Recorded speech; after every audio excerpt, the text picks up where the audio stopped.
Welcome! In this walkthrough, we'll show you how to connect Shopline with Desku and view customer order information directly inside your support workspace. First, log in to your Desku admin panel. To get started, open the Settings section from your Desku dashboard. Click Browse Integrations to explore more options. Select the Ecommerce Integration section to connect your online store. Click Connect Store Shopline app for your Desku workspace. Add your Shopline store to begin securely syncing customer and order information. Enter your Shopline store URL to establish the connection with your e-commerce platform. Save your store configuration to continue with the secure authorization process. Review and accept the privacy policy to ensure your customer data remains secure and compliant.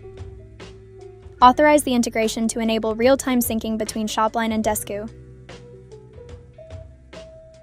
Authenticate your Shopline account to complete the secure connection setup.